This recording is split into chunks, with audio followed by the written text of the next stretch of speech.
Super Wildcard Weekend is just days away. What's up, everyone? This is the Purple Huddle Podcast with Kevin and Durp. I'm Brandon.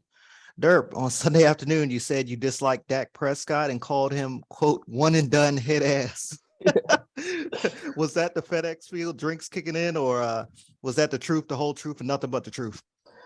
A little combination of both. First off, I want to say them drinks up there are way too fucking high. They're way They too are. expensive. 15, 17, Then they hand you the thing asking if you want to leave a tip. It's outrageous. But speaking of outrageous, shout out to Fuller, Virginia Tech. That was about the only thing that went good for me, at least that whole day. And like I said, even when it happened, I was in the bathroom. He tries to go to the receiver once, Fuller drops it, and Dak says, "Don't worry, dude, I got you." Goes ahead and forces it to him again. He picks it off, takes it back to the house. I seen a video the other day talking about Dak and how for some reason he has this weird obsession with forcing the ball to Noah Brown. So I know he was clutch for us earlier in the year and everything. And this is not no shade at Noah Brown, but if you're going to force the ball to anybody, maybe CeeDee Lamb or whatever, Sure. CeeDee got in the end zone. It was a terrible, terrible game. I still had a good time while I was there.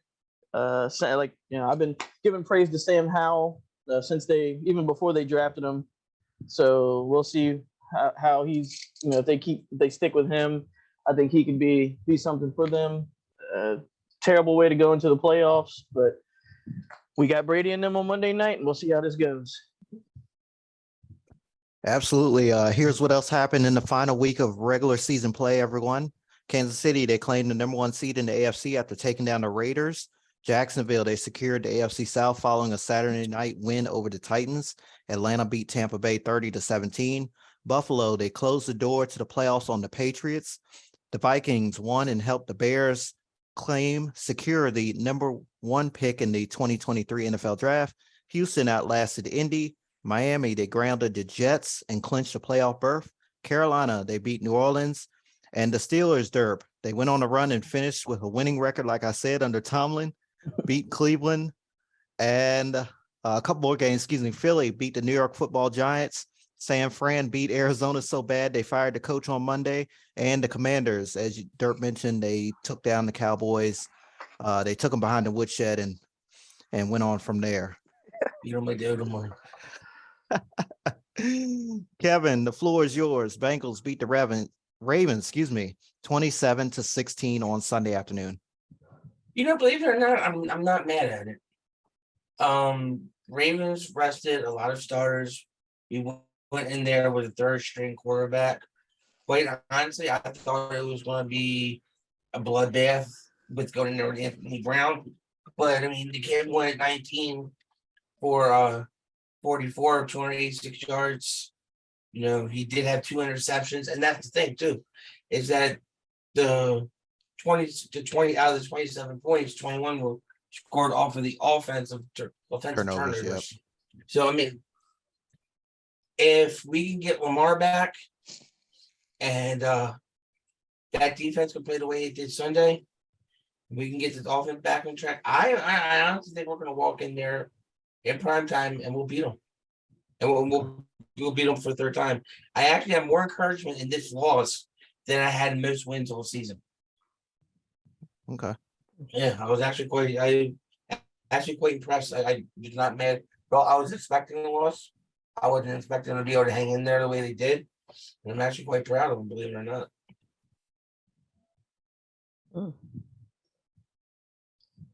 I think Kevin pretty much said it. I mean, when you go into the game, Anthony Brown is your starting quarterback. No shade at him, of course, but you don't really expect to beat the Bengals. So I think this was more of a I don't know if you would call it a warm-up game, but a preparation game as far as both sides were considered. Y'all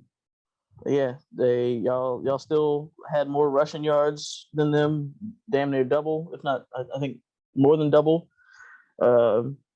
Even with all your starters out, you still had Isaiah Likely go for 100 yards. Y'all's tight ends always seem to show up. And Edwards in the first quarter.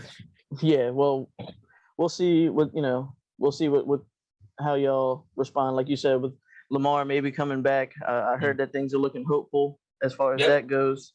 So we'll see how that. I don't think J.K. Dobbins isn't playing this game either, right? No, Correct. Right. Your running backs were it was like Drake, Justice Hill, and Edwards, and then we lost Edwards in the first early quarter on. to a concussion. Oh well, if you don't have J.K. Dobbins, Mark Andrews, or Lamar Jackson, you go out there and still play a formidable game against a now 12-4 Bengals team.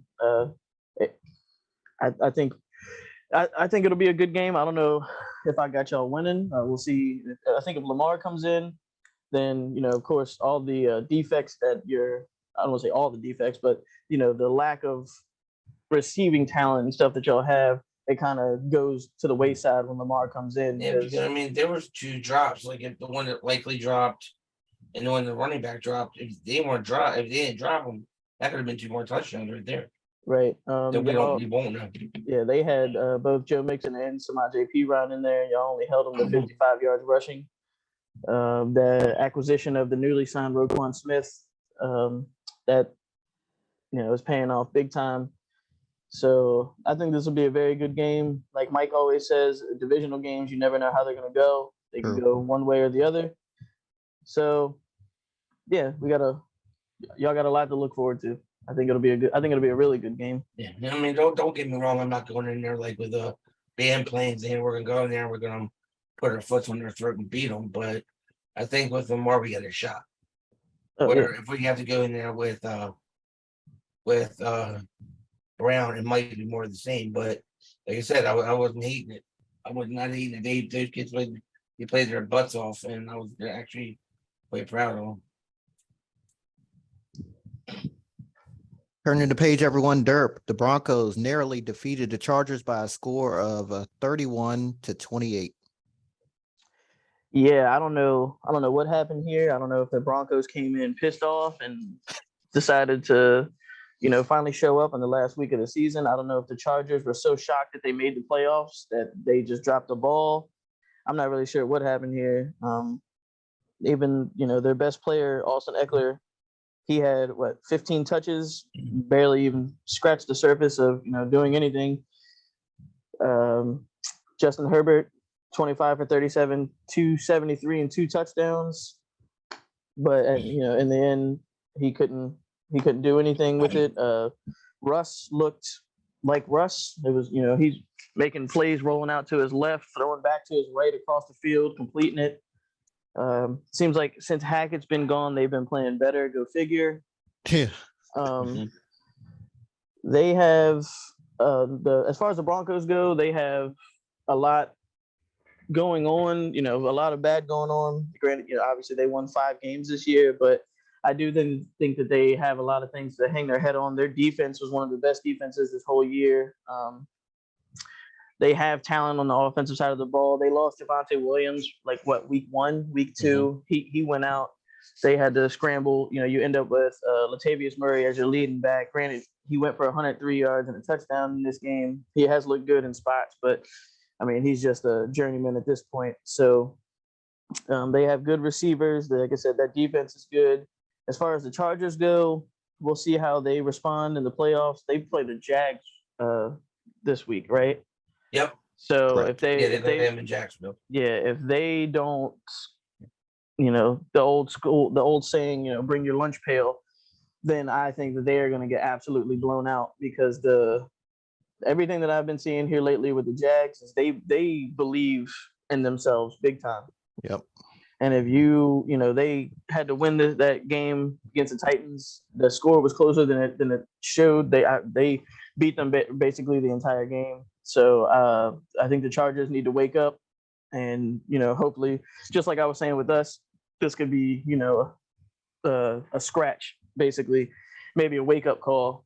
But if not, then I think the Chargers might be in trouble. Yeah, because I mean the rumor has it that ownership already came out and said if the Chargers don't win this playoff game, then there's going to be major changes ahead. What that means, I guess we'll see. But I mean, with Denver, you got freaking Jerry Jeudy coming out looking like the second coming of Jerry Rice in that game. 5 receptions for 154 yards. Man was averaging 30.8 yards a reception. Mm.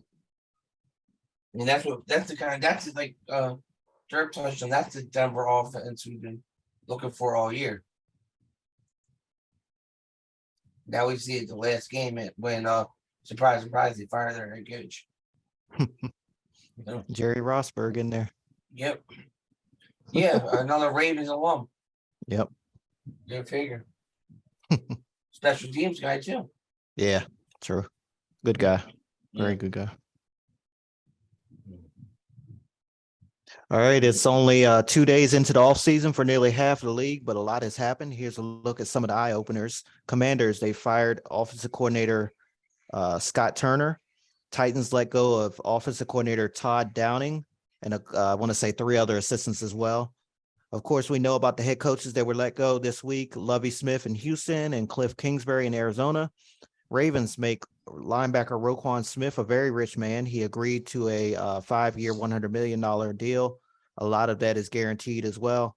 And lastly, America's team owner Jerry Jones said he has complete confidence in his head coach. Jones went on to say that his team has a great chance to have success in Tampa on Monday night.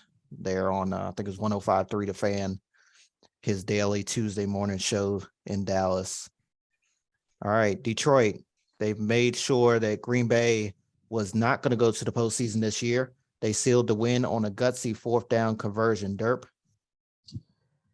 Yeah, I think that this game right here might be one of the things that catapults the Lions, even though they didn't make the playoffs and all that other stuff. But going in and saying, okay, y'all done been beating on us since fucking 1930s, so.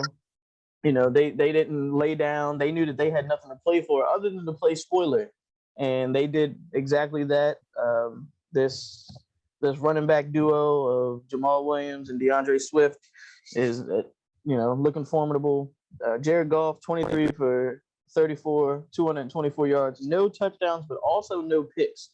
And I think that plays a big role in it because, as weird as it is to say, is that Aaron Rodgers' turnovers caused them this game. You never really expect that from Aaron Rodgers, but Yeah, this year, it's been more of that. It came down to the wire. I think both teams showed grit, but at the end of the day, the Lions just wanted it more. They, basically said, "Hey, if we're not going, neither are you."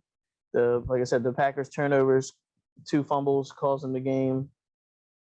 And the Lions, they were 2 for 2 on 4th down. Always if you're gonna go for it, you need to make it, and that's exactly what they did. Like I said, I think that they played the perfect game. It was back and forth for a while. Shout out to Jamal Williams for breaking Barry Sanders' record for the most touchdowns by a Lion in a season. Yeah, and in my opinion, I don't think that Aaron Rodgers is going to be back in Green Bay. I'm not sure where he's going to go, or if he may end up retiring, but it just seems like after this year and all the things that they've been through and all these things, I just think that he's just going to say. He even said, I've done really good things in this league, and I wouldn't regret if I had to walk away. You only say that if that's on your mind. You ask Tom Brady, "Are you retiring?" He'll answer you before you even finish the question and say, "Nah, I'm coming back next year." So it's obviously on his mind. That's essential. Yeah, it's obviously on his mind. So like I said, I don't know if he's going to retire, maybe go somewhere else. I know he just signed that contract, but like we said before, he signed that contract thinking that Devontae Adams was also going to be there. Devontae wants out of Oakland. Maybe they can work something out, but yeah, we'll see how that goes. You guys ever watch Stranger Things? The Netflix. Yeah, my girl loves it. Are we living in the upside down?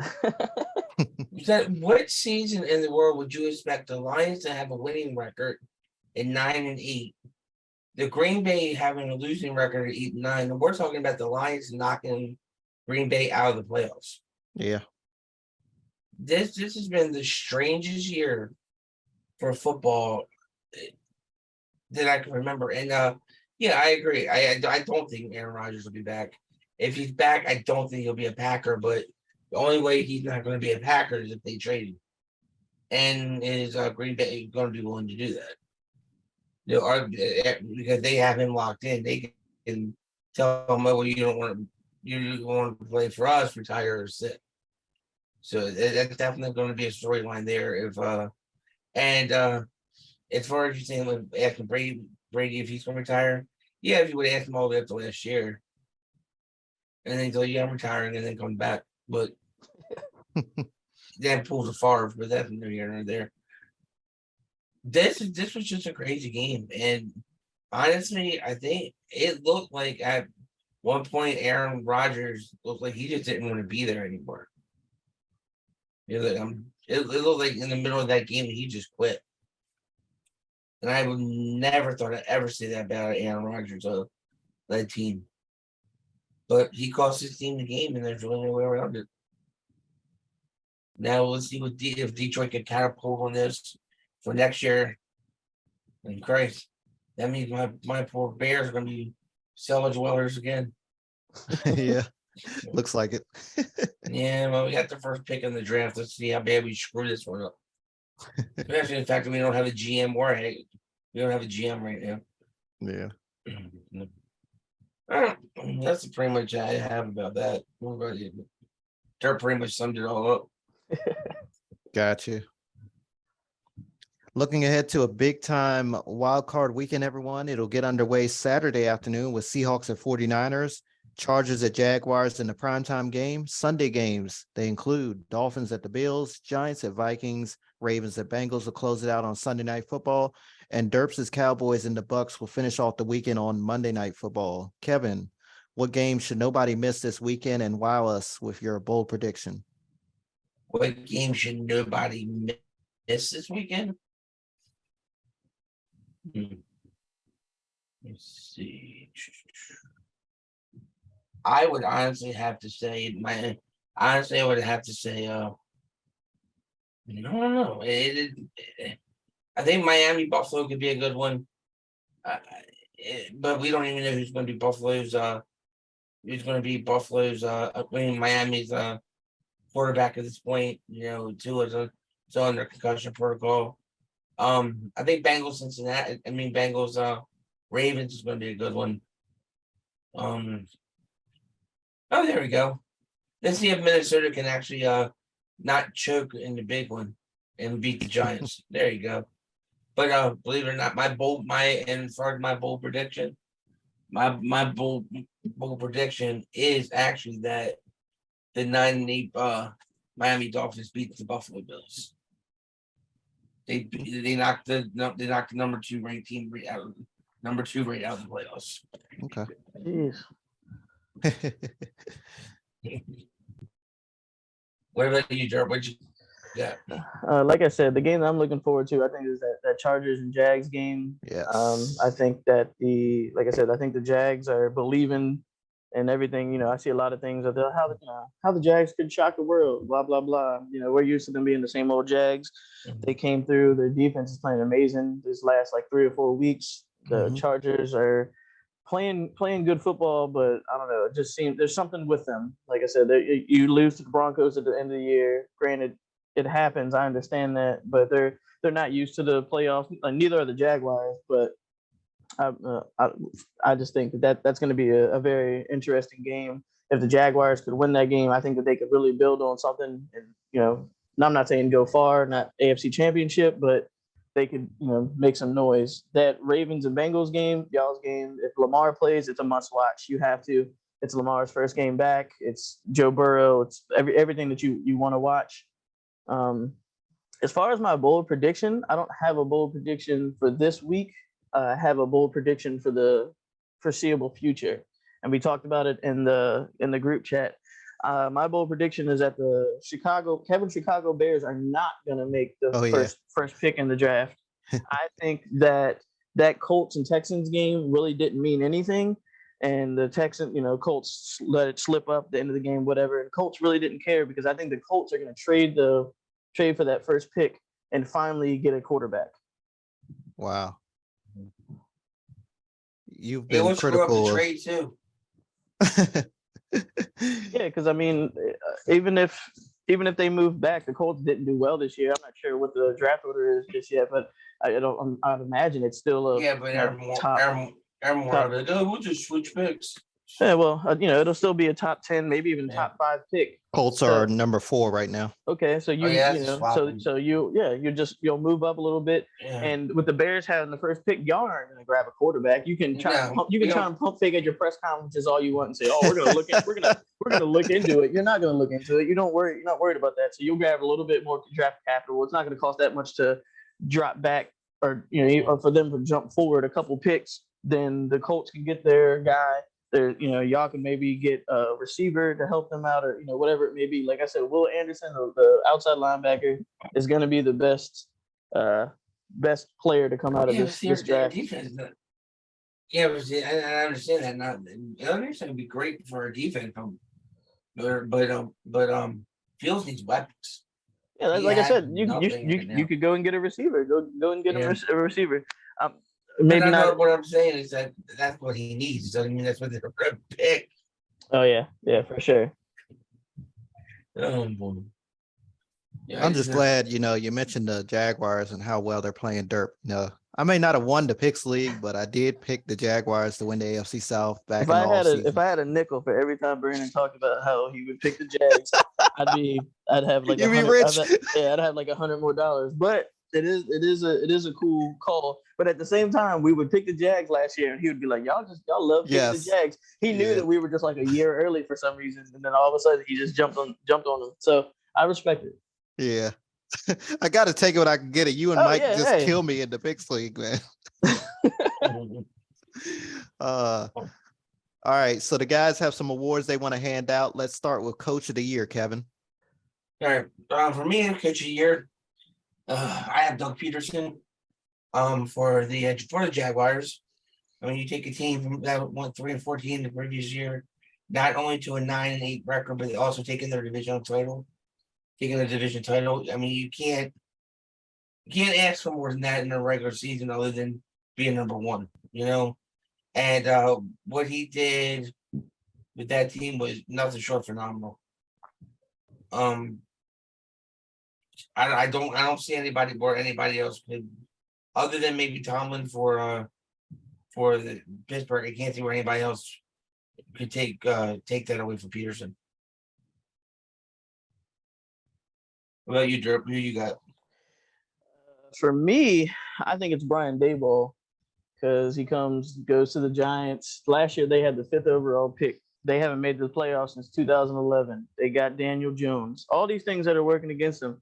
Then he comes in. Daniel Jones didn't look amazing, but he looked good enough to where the front office is saying, "Yeah, we're gonna work on trying to bring this guy back. Bring Saquon Barkley back to life. Most rushing yards he's had in his entire career, 1,300 plus. They make the playoffs. I think that he came in and kind of changed things around. There was a lot of pressure, because everybody was saying, "Oh, was he really the reason why Josh Allen was able to turn around?" Because Josh Allen wasn't that good his rookie year. Came in and he's turned into who we know now. And a lot of people were giving Brian Daboll that credit. Well, I feel like he's kind of doing that, not necessarily doing that with Daniel Jones, but doing that with the team overall. So for me, I'd go with Brian Daboll or Nick Sirianni. I just don't want to say it because Mike listens. Yeah. Kevin, give us your comeback player of the year. For me, comeback player of the year, I have Christian McCaffrey.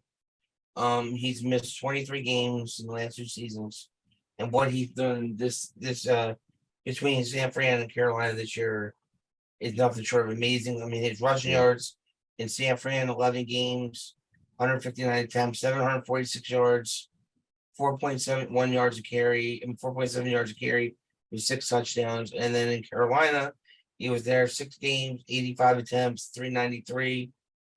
4.6 yard a carry and two touchdowns, and then even on the receiving side with San Fran, I mean, he helped bolster that receiving game with 52 receptions for 464 yards, averaging 8.9 a reception and 4 touchdowns.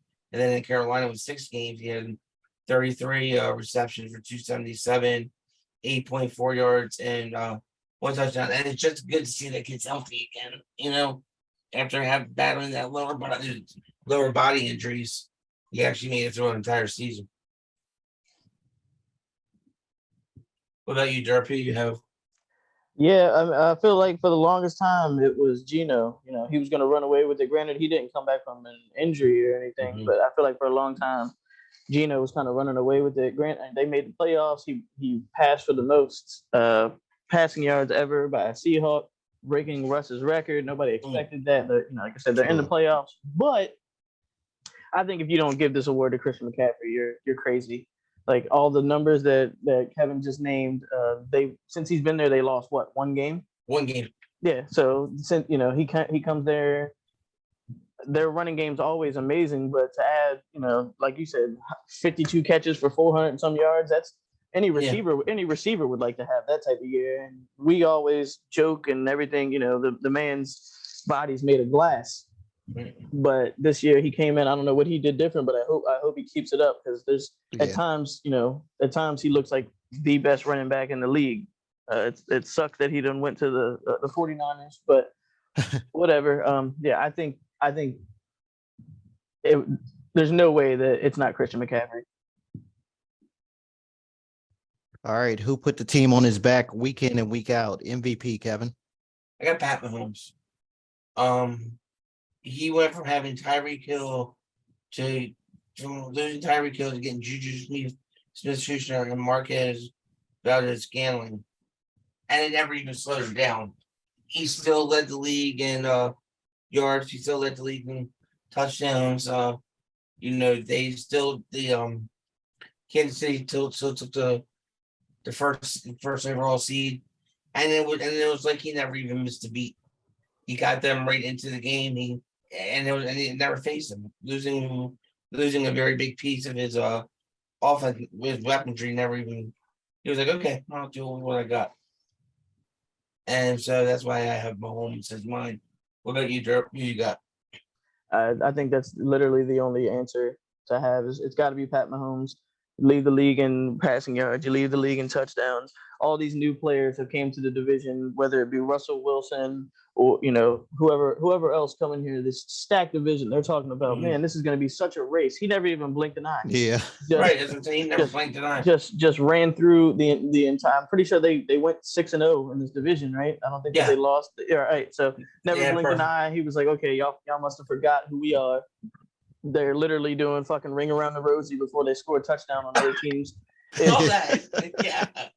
So I think for a while it was a tight race between him and Jalen Hurts, but like I told Mike, missing one or 2 games, missing one game, maybe 2 games, there's no way you can. They're not even gonna. They're gonna consider you, but I think it's got to be Pat Mahomes.